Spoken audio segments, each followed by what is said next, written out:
Hello everyone, আসসালামু আলাইকুম। আজকে আমি চিংড়ি মাছের রেসিপি নিয়ে আসি।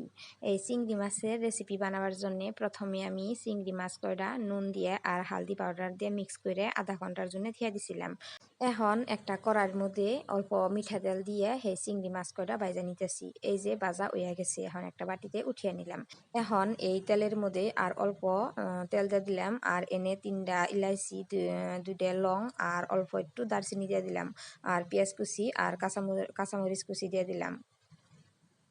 এখন পেঁয়াজ কুচি আর কাঁচামরিচ কুচি বাদামি কালার হওয়ালৈকে অল্প সময় ভাজুমো।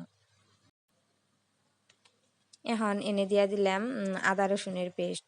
এই আদা রসুনের পেস্টের লগে পেঁয়াজ আর অল্প সময় ভাজুমো। এখন একটা একটা করে মশলা সব দিয়া দিতেছি। ধনিয়া পাউডার দিলাম, জিরা পাউডার দিলাম,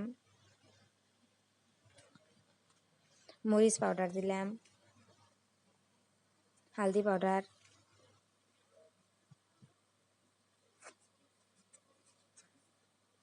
আর অল্প পানি দিয়ে দিলাম যাতে মশলা জ্বলা না যায়। এনে এখন টক দই দিয়ে দিতেছি। টক দই দিয়া হইলে এখন ভালো করে নাড়ান লাগবো, যাতে দইয়ের গোটা গোটা ওই অংশগুলো না থাকে। ভালো করে মিক্স করে নাড়ান লাগবো। তো আমি ভালো করে মিক্স করে নিতেছি দই দিয়ে।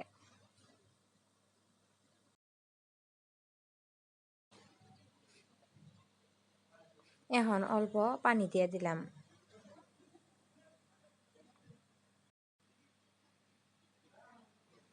এখন বলক উঠে গেছে। এখন ভাজা চিংড়ি মাছ কটা দিয়ে দিব। আর পেঁয়াজ বড় বড় সাইজ করে কাটা দিয়েছিলাম, ওই পেঁয়াজ কটা দিয়ে দিতেছি। এখন ডাকনা দিয়ে ডাইকে 7 থেকে 8 মিনিট মিডিয়াম আছে ভালো করে জাল দিব। তারপরে এই যে ডাকনা গুছিয়া দেখি আমার চিংড়ি মাছের সবজি হইয়া গেছে। এখন একটা বাটিতে নামিয়ে নিব।